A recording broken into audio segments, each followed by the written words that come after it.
Bonjour à tous. Aujourd'hui, partie numéro 64. Alors, hier, je suis tombé contre un tricheur dans la dernière partie. Par contre, énorme boulot de Lichess, puisque j'ai analysé la partie derrière avec vous. Vous pouvez la voir sur YouTube. Et derrière, par contre, ils ont de suite réagi et, euh, ils ont banni, en fait, ils ont banni enfin, mis comme quoi l'utilisateur utilisait un ordinateur. Donc c'est vraiment rapide, hein. Ça a été très très très vite et bravo, donc bravo à ce. C'est du bon boulot et ça fait toujours plaisir quoi, de voir que bon, ben, on n'hallucine pas et quand il y a quelqu'un qui triche, voilà. Alors je lui donne juste le lien de ma chaîne. Et qu'est-ce que je vais jouer? Alors là-dessus, j'avais joué une fois E6, j'avais joué C5. J'ai envie de rejouer comme j'avais fait une fois, C5. Voilà. Et là-dessus, c'est un peu la partie qu'on avait faite la dernière fois avec B6 ici. J'avais joué B6 et fou B7. C'est la partie numéro combien? Je sais plus. 60. J'ai un doute. J'ai envie de jouer un système avec ici D6 et G6 ou G7. D6, G6 ou G7. Un système assez solide.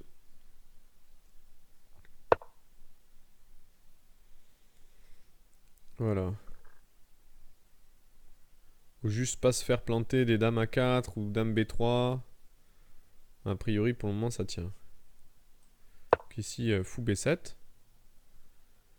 Et puis je vais venir avec cavalier BD7. C'est un peu aussi l'ouverture couleur inversée.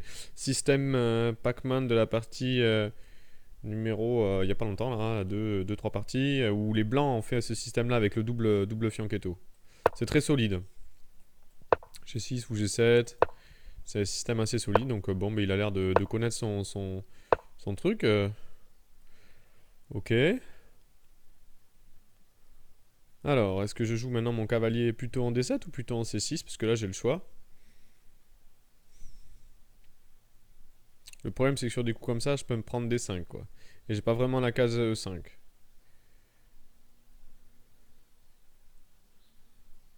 Donc, cavalier D7 me paraît plus normal. Après, comment je peux me développer? Je peux jouer des manœuvres tour C8 et dame à 8. Ce genre de position. Ça me paraît normal. Ici, tour C7 par exemple et dame à 8 avec une pression sur la diagonale. Hop là. Sur la diagonale blanche me paraît totalement normal. Ça c'est pour jouer peut-être B4. Ça me paraît aussi tout à fait normal.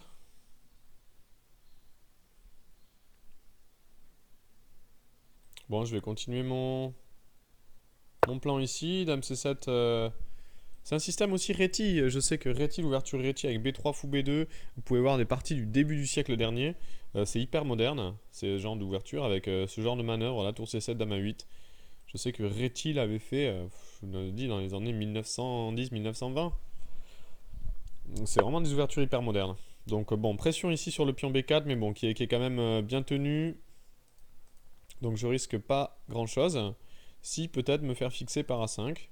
Donc pour éviter ce genre de fixation, je peux jouer à 6. Mais si je joue à 6, j'affaiblis un petit peu mon pion ici. Donc c'est à double tranchant. J'ai pas totalement encore envie de prendre ici ou prendre ici parce que bon, pour y avoir une pression, je suis en train juste de réfléchir sur dame A8, est-ce qu'il peut se permettre de faire B5 ou pas?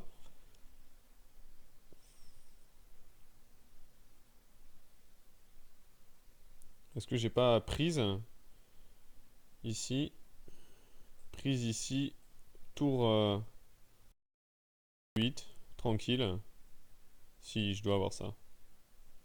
Je dois avoir ce genre de choses. Donc là, je joue dame A8. J'ai pas trop peur de B5 avec l'idée, il pourrait jouer à 4 à 5 avec une pression ici. Mais en fait, je pense pas qu'il ait le temps. Parce qu'il a un problème ici sur C5. Et donc, s'il joue B5, je vais prendre. Je vais doubler les tours sur la colonne C qui s'ouvre. Ici, j'ai une belle position sur la diagonale. Je vais tenir ici sur les cases blanches.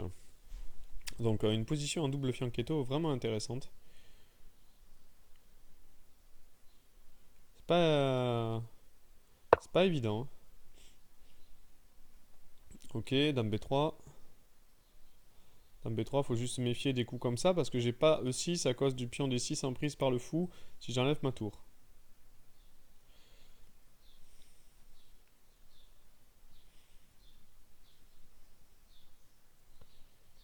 Alors, est-ce que j'ai des coups comme cavalier E4 dans cette position?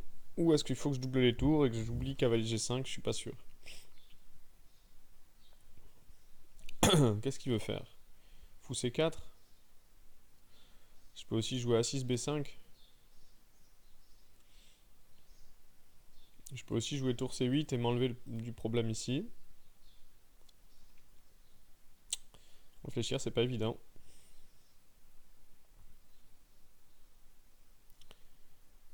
Est-ce que j'échange aussi? Ici. Est-ce qu'il peut pas reprendre du pion E et après jouer C4 aussi? Ça.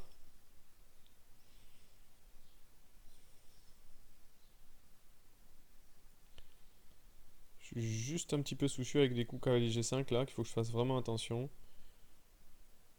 Tour C8, cavalier G5, est-ce que c'est embêtant? Ça peut l'être. J'ai peut-être fou D5 intermédiaire. Fou D5 intermédiaire. Et sur C4, je peux faire fou prend. Mais du coup, il peut jouer fou C4. Mais sur fou C4, je peux faire fou prend. Et jouer D5.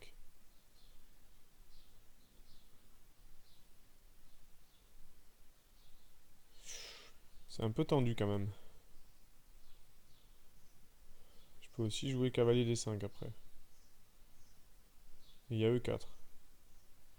C'est un petit peu tendu.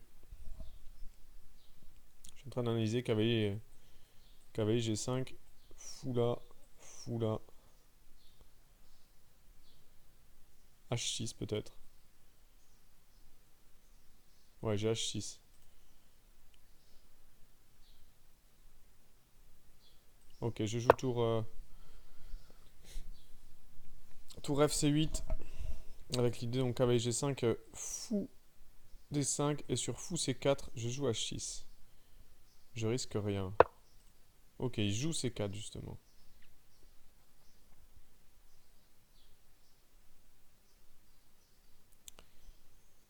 Il joue C4.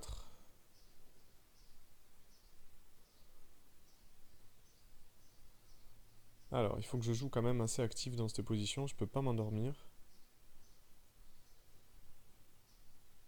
Est-ce que je peux jouer cavalier là? Est-ce que j'ai peur de ça, quoi? Faut que j'arrive à jouer E6 dans cette position quand même. Le problème, c'est ça.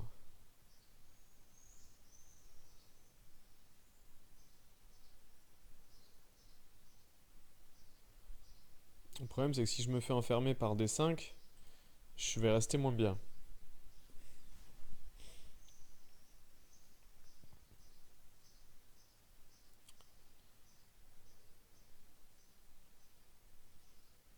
Est-ce que je joue A5? Le problème de A5, c'est qu'il va faire, il va bloquer.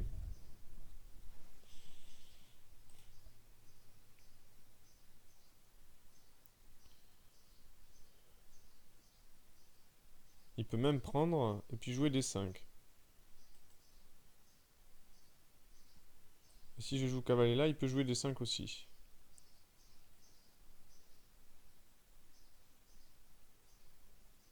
C'est pas simple, hein. Problème de cavalier H5 fois H2. Parce qu'après, il y aura des G4. Et mon cavalier n'est pas bien placé. Ouais. Est-ce que j'ai bien joué à le laisser jouer C5, C4, Dame B3? Il a très très bien joué.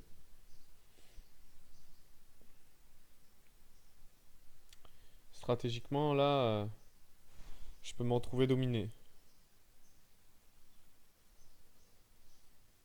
Bah, il faut que je réagisse, hein. Je vais réagir. Je suis pas sûr que ce soit la bonne façon de réagir, mais de toute façon, là, il faut que je réagisse ici.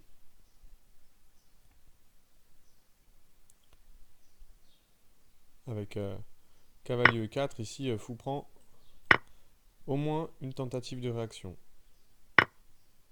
Ah, je m'y attendais pas à la prise. Je suis obligé de reprendre comme ça. Je m'y attendais pas parce que l'ouverture de la colonne, est-ce que ça me favorise pas? Bon, j'ai mon fou qui est quand même, on va le dire, hein, bloqué.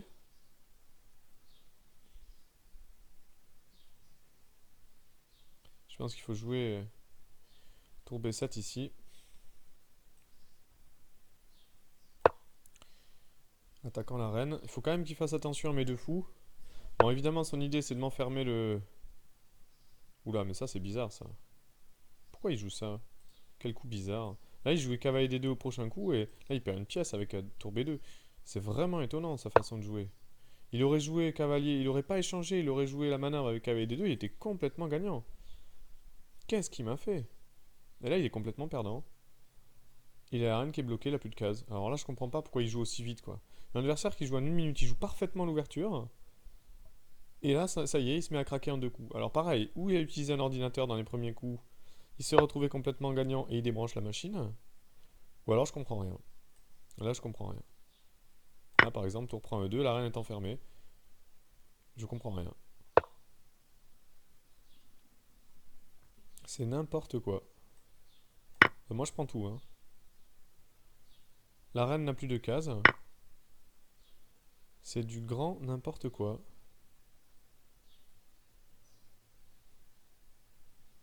Qu'est-ce que c'est que cette partie?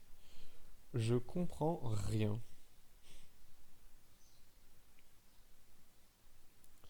Bon alors, résultat des courses. J'ai deux pièces en plus. C'est pas rien. Est-ce que je peux perdre là-bas mes pièces qui sont mal placées? Pas vraiment.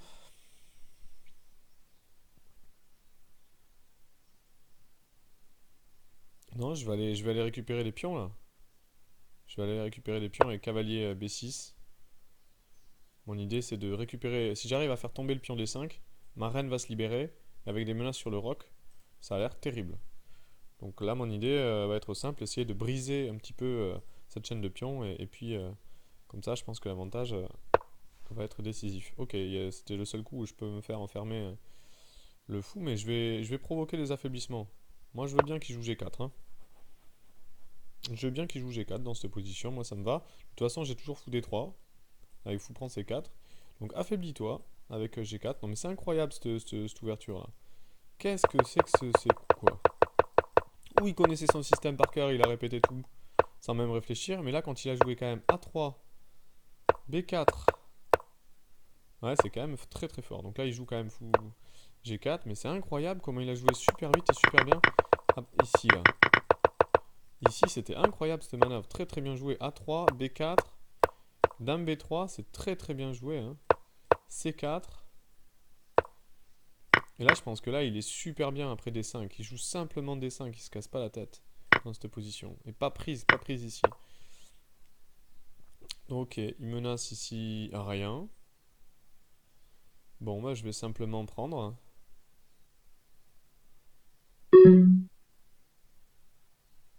Simplement prendre. Alors, tour prend, fou prend. Il peut jouer fou roi B2. Je suis un peu cloué. Non, je vais prendre ici, je me casse pas la tête.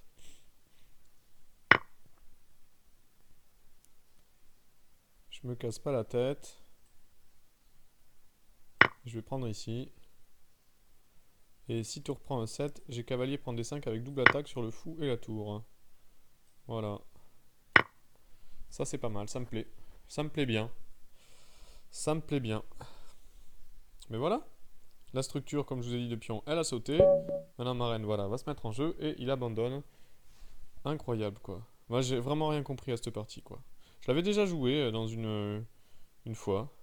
C'était quoi? Ah oui, il s'était fait mater ici, ouais. C'est bon, bah une partie vraiment incroyable, j'ai rien compris à ce qui s'est passé. Il était vraiment bien, hein. Je vous dis, l'analyse là, on va vite fait. Vraiment, vraiment bien. Ici, B6 que j'avais testé une fois. Mais bon, il a réagi tranquillement avec fou F4, fou B7, E3. Donc là, tout ça c'est normal, une espèce de système assez solide. H3, cavalier BD7, et là, tour C1. J'ai joué tour C8. Je suis pas convaincu du coup de mon plan finalement, hein. A3, vraiment pas mal. Tour C7 qu'on a déjà pourtant testé.